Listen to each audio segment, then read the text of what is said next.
will pretty much hook up with question number 1 on the test tomorrow. Okay? If people are fired up by whiteboards, we have whiteboards down here. If you want to do that, that's totally fine. If you don't care, then that's totally fine. However you want to do it, I really don't care. Don't think that is a bad thing. I just think whatever works best for you guys to get ready is all I care about.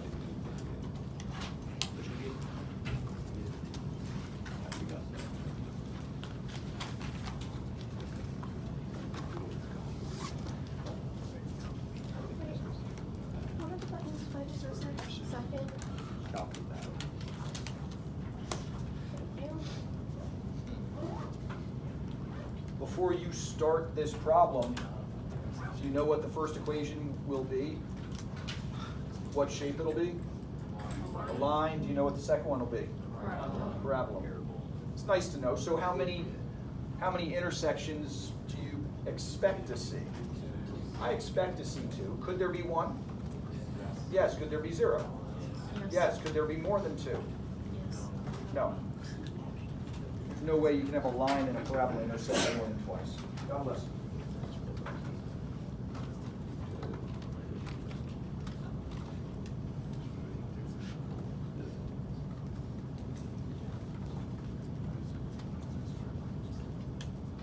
I will tell you that this problem might be easier algebraically than calculator-wise.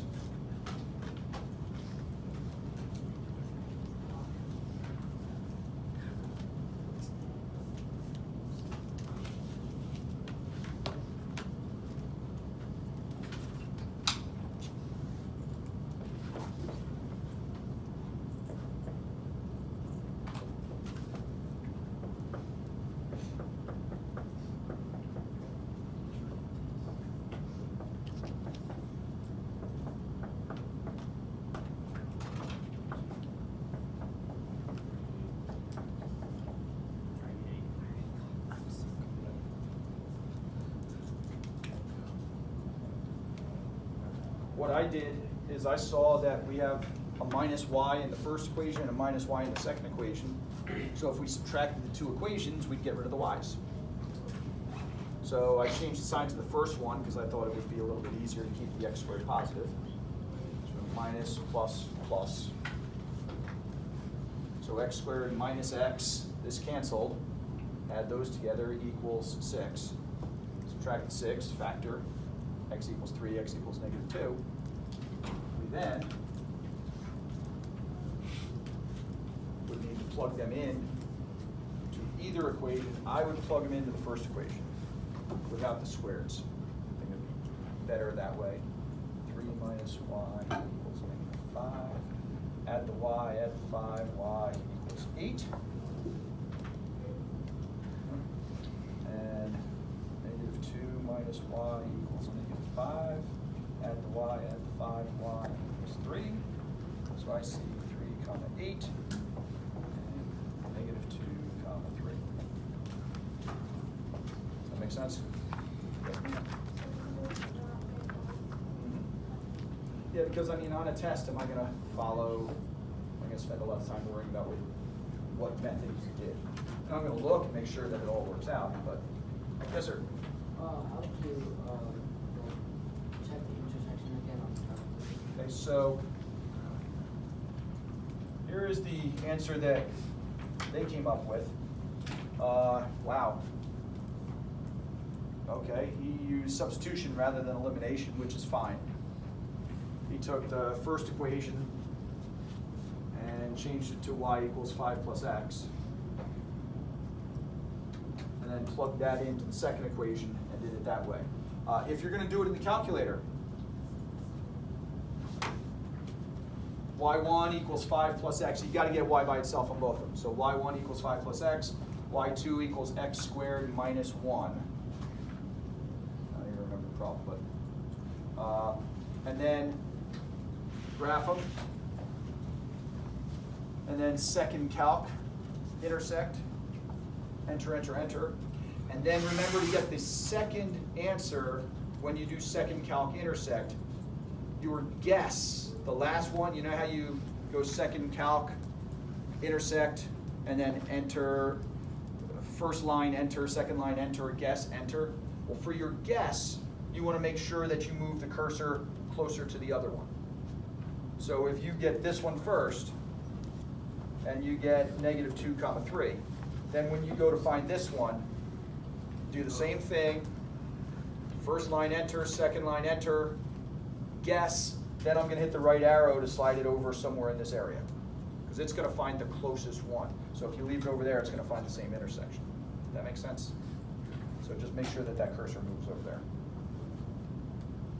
By the way, as we're doing this, work together, talk to each other. I know we're not set up in groups today because I have test before you and test after you, but talk. Questions here? You okay with that? Moving right along.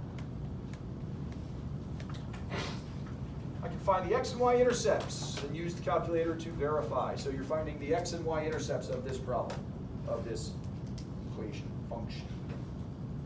Go. Talk. On that first one on the test, can we just use the calculator and not hand? Yeah. And like I was saying, for me, for a lot of you, it would probably be easier just to do it algebraically and then use the calculator to check it. I think it'd be shorter, but it's always nice to have two ways that you got to the same answer.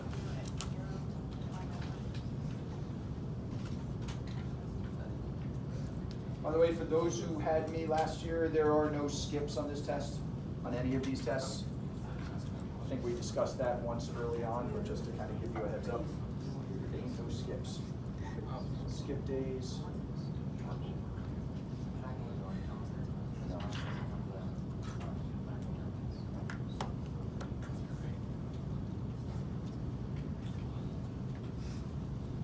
Really? She didn't put it on the back? That was...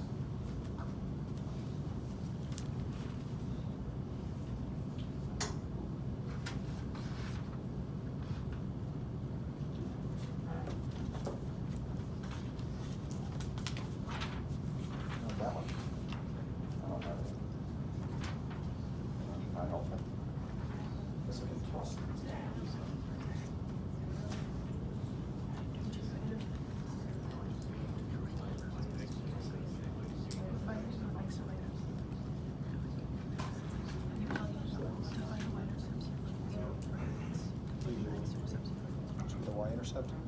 Yeah, 0.3. No. That doesn't count. Oh. How do you find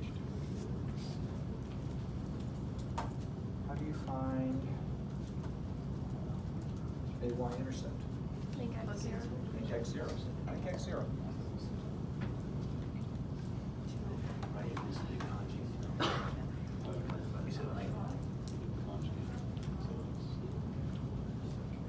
Don't overthink or overwork this one. If you're to me, this is not a calculator problem. You don't need to rationalize denominators or numerators or anything like that. To find the y-intercept, you make x 0. When you make x 0, what do you get? 2 over 1, right? Because that becomes a 0, that becomes a 0, so it just becomes 2 minus 0 over 0 plus 1, so 0, 2. Yes? Okay, what about the x-intercept? How do you get an x-intercept? Make y 0. If we make y 0, and this one we'll talk about for just a second, 0 equals this fraction. How do you make a fraction 0? The numerator has to be 0. Numerator is 0. So basically, you just need to make the numerator 0. Right? Which therefore means that the square root of x has to be 2, which makes x 4. There you go. So your y-intercept, just make x 0, so 2 minus 0 over 0 plus 1 is 2. So 0, 2. The x-intercept, we make y 0, which really means make the numerator 0. So the square root of x has to equal 2, so x is 4. Well done. Don't get so caught up in your calculator. Holy cow, he says we can use the calculator. Yeah, in this problem, doing the calculator would have taken you 3 times as long as it would take to just crank it out. You know what I'm saying? So understand as much as you can the positives of both. Don't just go calculate, because you get lost in that. Okay?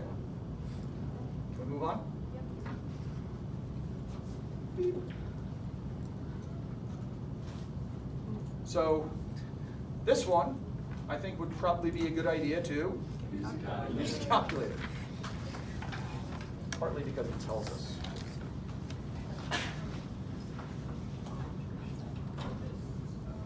So we got 2 parts. Find a linear model for the data. Use the model to estimate the elongation of the spring when a force of 55 newtons is applied. By the way, I'll bet you could get an answer somewhere in the ballpark for part B without even doing anything. What are you guessing that the answer for part B will be somewhere in the neighborhood of? 3 something. 3 point something. Yeah? Yeah. Right, we're trying to find 55. When x is 55, what are you going to get? So go, it worked.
Bless you. Thank you.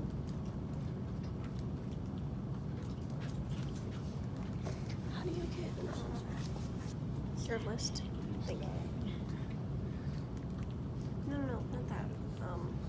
Like this? How do you get your lists to be a graph? To be a graph. Can you see it? These are steps.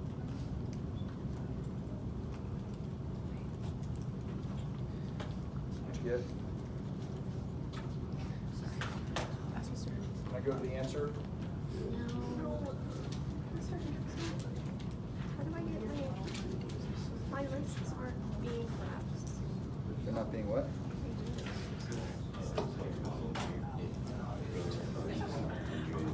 Oh, you don't need to graph it.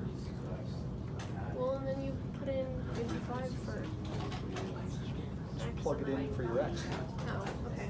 You know what I'm saying? How do you find equations? How do you what? Equation is seconds.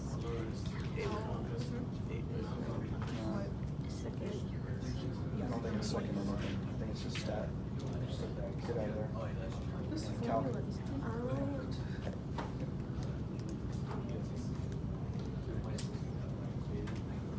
Okay, we good? Hey. There we go.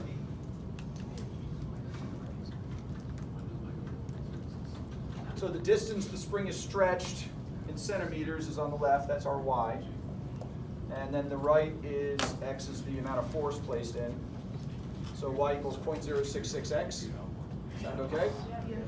And then to find out the force when 55 newtons, or find out the stretch when 55 newtons of force is applied, we just make x 55, 3.63 centimeters. Questions? I want to try to get to everything, so I'm going to try to keep picking up the pace, okay? Learning target number 4, I can write equations of lines in point slope form that go through a particular point and are parallel and perpendicular to another line. So we have to find 2 lines here. This is a 2-part question. We need to find the equation line that goes through -3, 2, that is parallel to x plus y equals 7. And then we need to find the equation line that goes through -3, 2, that is perpendicular to x plus y equals 7. Go.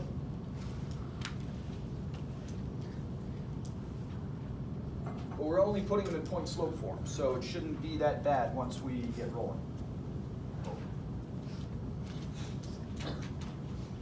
HOP, hope.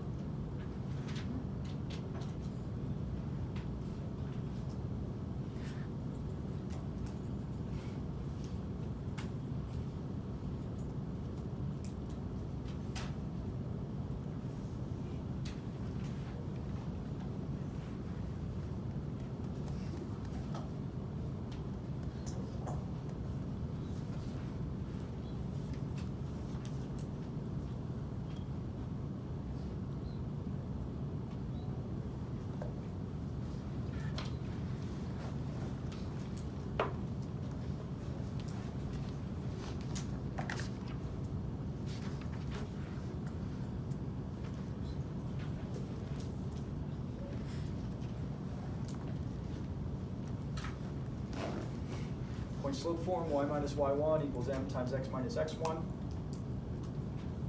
Two ways that you can find the slope of this equation, of this line. One is to, as Mr. Ray did, put it into slope-intercept form, and then the slope is there. The other way, for some of you may remember from last year, the slope of a line in standard form is negative a over b. So negative 1 over 1, so just negative 1. So the slope of this line is negative 1, right? So now we just put it in the point slope. Y minus 2 equals, and when we're finding the parallel line, the slope here is negative 1, so negative 1, or just negative, x plus 3. So y minus 2 equals negative 1 times x plus 3. To find the perpendicular line, the y minus 2 and the x plus 3 are the same, we just have to change the slope. How do we change the slope? Opposite reciprocal. So luckily the reciprocal of 1 is 1, and the opposite makes it positive. So we got that. Questions there? Moving right along.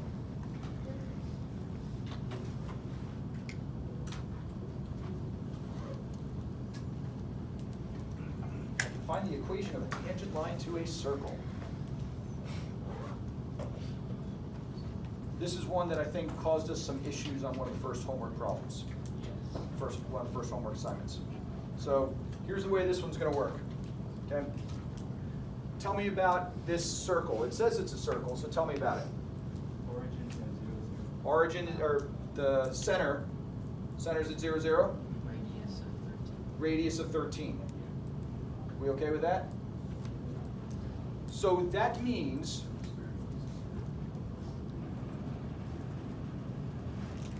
okay, there's some point 512 up here that's on the circle. We want to know the equation of the line that's tangent to this. So something like that line right there. Okay, that line is perpendicular to that line. This line goes from the center of the circle through that point that's out there. Does that make any sense? So what's the equation of this line?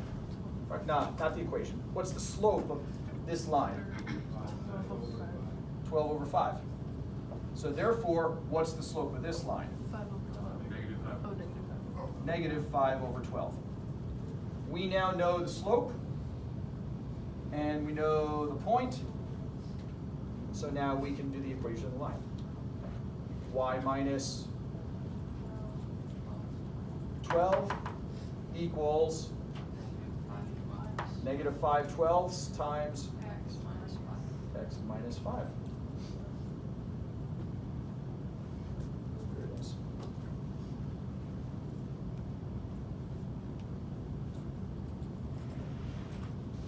Does that make any sense? So the key to this problem is you got to get this original line, which starts at the center. The center is 0, 0, which makes life easier. Yep. So whenever we do formulas this, we just keep it in points of points. Unless it tells us something different. But if it asks for an equation of the line, well, that's an equation of the line. unless it says equation of the line in slope-intercept or equation of the line in standard. Any equation should be fine. How did you get that first line? Okay, so we start at the center and then go through that point that they gave us. Oh, they gave us 5. Yeah, they gave us 512. They said,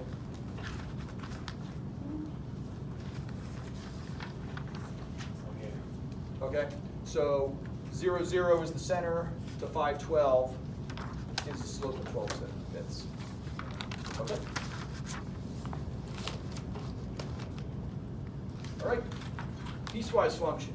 Oh boy, this is brutal, isn't it? Oh, it's simple.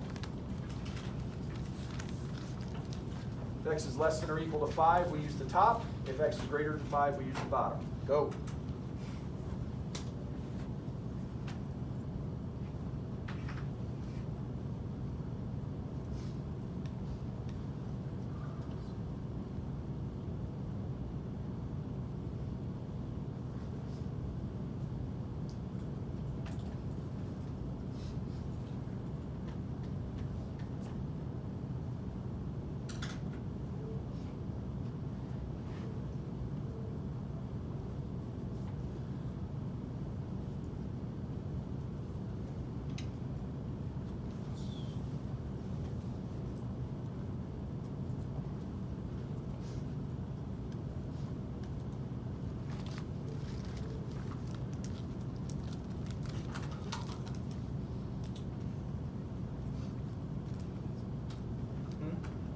You weren't done?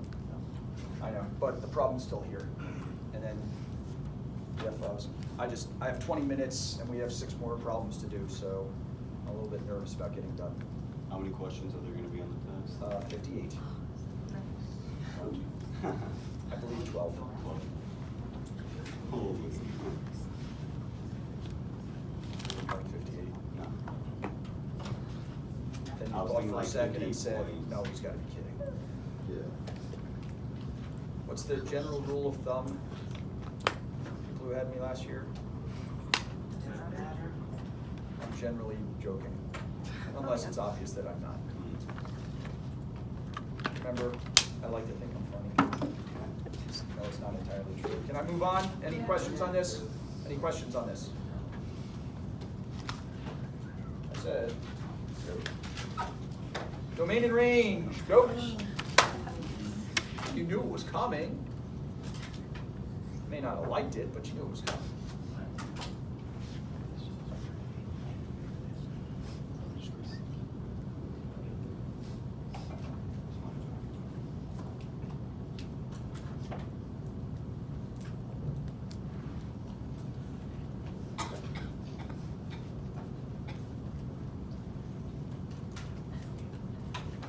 To me, the domain in this problem is simple.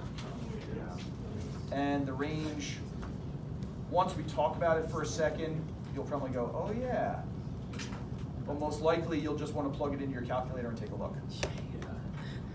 I'm fine with that. What's the domain? Everything except for -4. So if we're putting it into interval notation, negative infinity to -4, and then -4 to infinity, right, with the union. Yep. Okay. So now the range. So when we graph it, it looks like this. And that's great, but I'm not sure it tells us everything we need to know. So I'm going to take you back to last year, something that we all did, regardless of what class you were in, we've already talked about it a little bit. We talked about end behavior. Do you remember end behavior discussions? Okay. We also talked about, and this is actually more important here, horizontal asymptotes. Remember talking about horizontal asymptotes? There were 3 options on horizontal asymptotes. One was if the degree of the top was less than the degree of the bottom, which would give us a horizontal asymptote at 0. And then another one was if the horizontal if the degree on top was greater than the degree on the bottom, in which case we don't have a horizontal asymptote. But then there was that third one, was that if they're equal. Do you remember what we did if the degrees are equal? We divide the coefficients, you got it. And so we divide the coefficients here and we get 1. So there's going to be a horizontal asymptote at x equals 1, which means that when we graph it, y will never be 1. Does that make sense? Y won't be 1. And so since y won't be 1, then our range is negative infinity to 1, 1 to infinity. Yep. So if the degree is bigger than the horizontal asymptote is 0? If the degree of the top is less than the degree of the bottom, we have a horizontal asymptote at 0. If the degree of the top is equal to the degree of the bottom, then we divide the coefficients. Yep.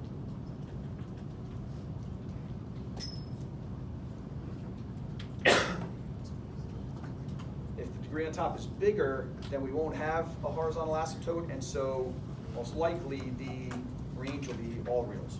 But I'm not worried about that one. I'm worried more about these. So, all right.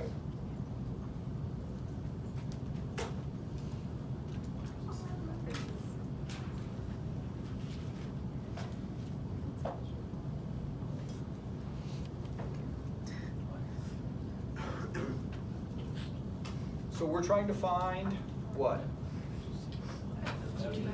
F of G of 3. So what should we find first? G of 3. Can we find that on the graph?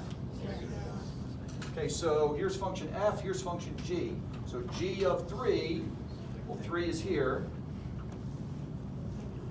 So I would say that G of 3 is -1. I would agree with that. So G of 3 is -1, which means that we're then going to find, yeah. So G of 3 is -1, so we're going to find f of -1. So we'll go to the graph again. We'll go to f this time. And there's -1, and f of -1 is, that should be our answer. Let's see if we're right.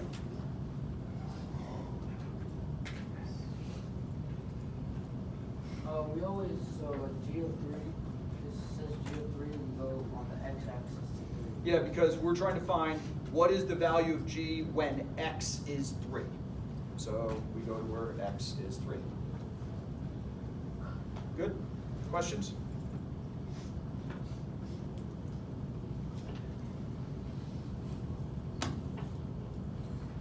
All right, I remember us going over one of these in the homework time.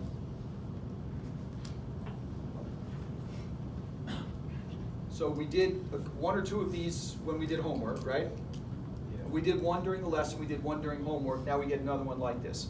You expecting to see something just like this on the test tomorrow? Yeah, good idea. Do you remember how we did this? X, Y, make Y, X. Make this the y. Okay? Can't see? Blocking or just me? I'm blocking. No? Okay. So this is basically saying find the inverse.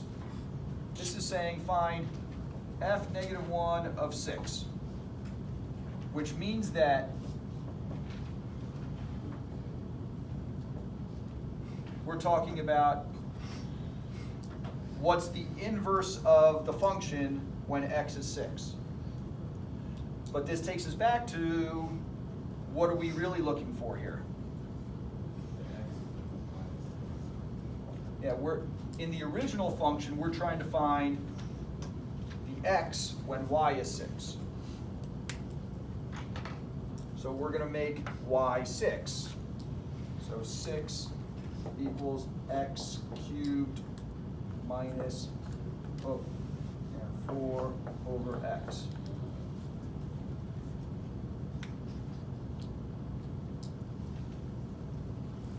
Any thoughts? Calculator?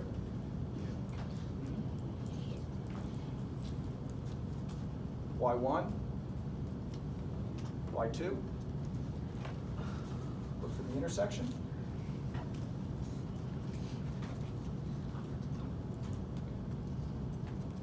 I predict that you are going to find that that is a better method than the method that Mr. Ray is going to put up. Can I show you the method that he puts up? Okay, here we go. The guess and check method. No, it takes so much time. Yeah, exactly. What if my first guess is 10? Or what if the answer is 0.37? Guess and check doesn't work all that well. Yes, sir. It shows up those two lines.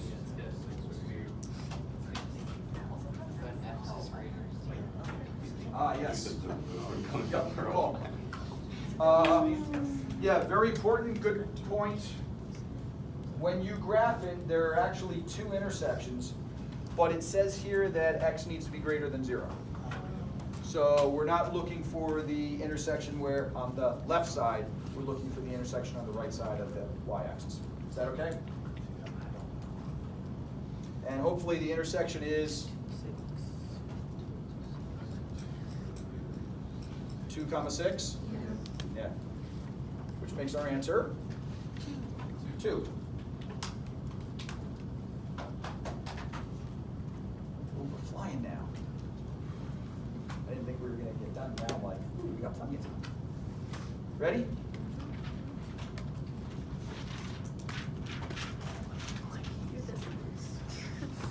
Evaluate an expression involving inverse trig function values. Do you remember these? What do we do? Draw a triangle. You draw a triangle, this problem becomes pretty simple. Yes, sir. So on, just on the last one, the normal one was 2, 6, the inverse was 6, 2. So we're finding the y. Yes, the y of the inverse when the x of the inverse is 6.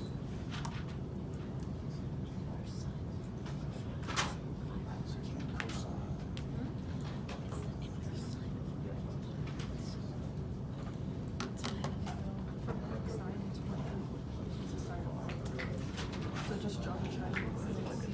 What the secant triangles.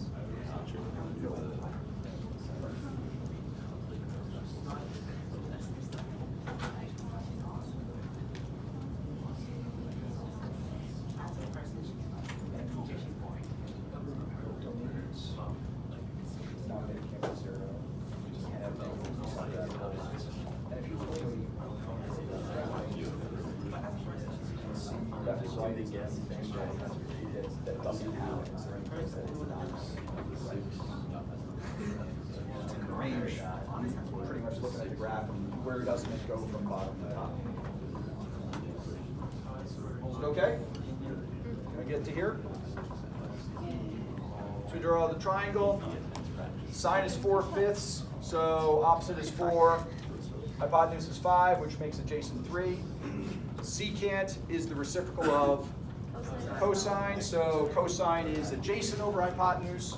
So cosine is 3/5, which makes secant 5/3. Questions there? Huh? That's a theta. It's not how I do my thetas, but it's all good. All right, let's get into your favorite stuff. Logarithms.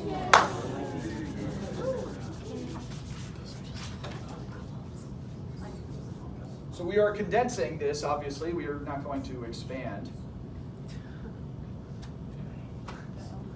It'd be tough to expand. So take a minute or two. We actually have, I believe, 2 problems left and 7 minutes.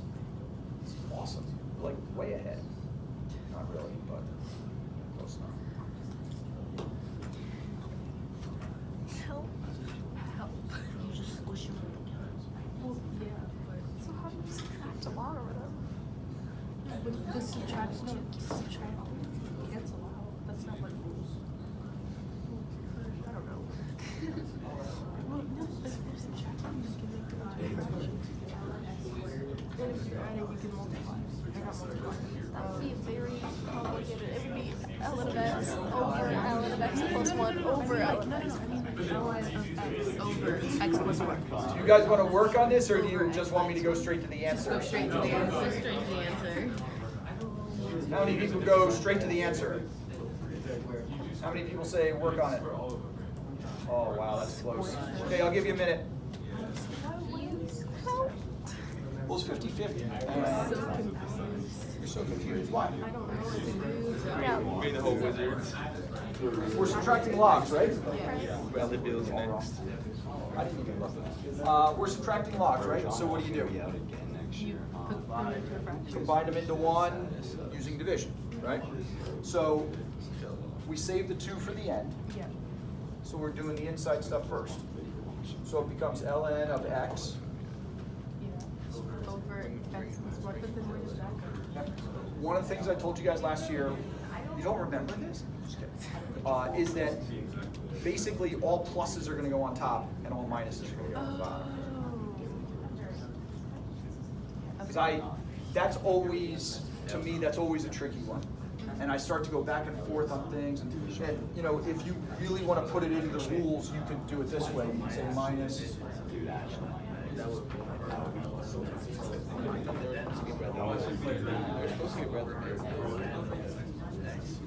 And so the minus is for this whole thing, and then this can be combined by multiplying together. So anyway, all it goes back to is saying pluses go on the top, minuses go on the bottom. So once you put the ln of x over ln of x plus 1, then you put that over. No, wait. Not over ln of x plus 1. Remember that we're, X plus 1. yeah, remember that we're combining into one log. So we're combining these 3 into 1. So it's only one ln here. Right? It's not ln of x minus ln of x plus 1 is the same as ln of x divided by ln of x plus 1. That doesn't make any sense. So if changing to division, we're going from 2 logs to 1 log. Or in this case, we're going from 3 logs to 1 log. All right, let's take a look at what's going on.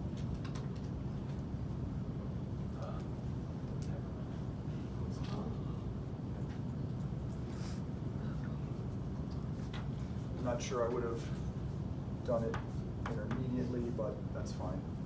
You still end up with here. And then you multiply together the x plus 1 and the x minus 1, which is going to be your question. You're going to say, do you have to multiply it together, the x, am I right? No, you could leave it like that. So if this answer was ln of x over x plus 1, x minus 1, we're fine. Yep. Then you have to make the 2 an exponent. You have to make the 2 an exponent. Because that's using law of logs number 3. Yes, sir? So, how do we multiply those two even though it's subtraction? Because basically anytime there's a minus in front of it, it's going to go in the denominator. So so that was what I was showing before. We could really do minus ln of x plus 1 plus ln of x minus 1. You know, almost like factor out a minus from here. I just wrote it on myself. And so here, this says that we're going to multiply them together, and then that says we're going to put them on the bottom. The shortcut version is anything with a minus on it goes on the bottom, and if you have multiple things down there, multiply them together. Okay?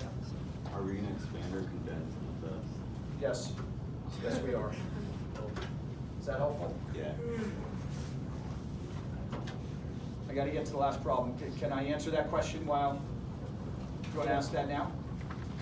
So on the last problem, on number 11, the ln, we put that in the front instead of just keeping it like ln of x over ln x plus 1 times. No, you can't have 2 ln's. It has to be combined into one. Yes, that's the only way that you can go from subtraction to division. Going from subtraction to division, you're going from 2 logs to 1. You know what I'm saying? Okay.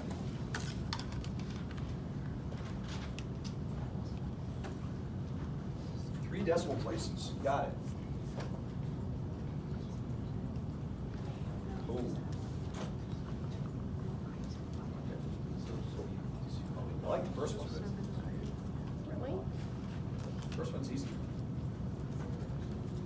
Use law of logarithms number 3. Take that exponent, move it to the front. Or you could just change forms too. That's the other That's option what here. I'm trying to. Okay, if you change forms here, it's E, Oh, okay. not O, E. E to the third equals E to the 2x.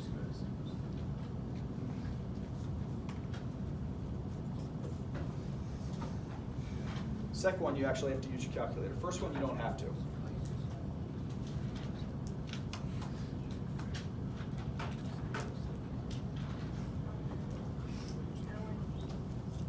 All right, I have approximately a minute, so I'm gonna slide to the answer. So, yeah, on the first one, if we just take that 2x and throw it down in front, the ln of E is 1. So it basically becomes 2x equals 3, x equals 3/2. So he's saying here ln of E equals 1, something good to remember. What's log base 5 of 5? 1. Log base 12 of 12? 1. Log base E of E? 1. So ln of E is 1. Here's the second one.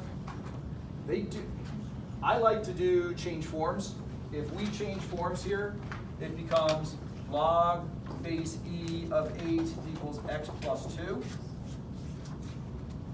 which says ln of 8 equals x plus 2.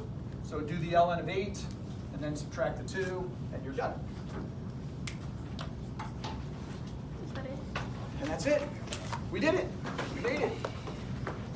With like 20 seconds to spare.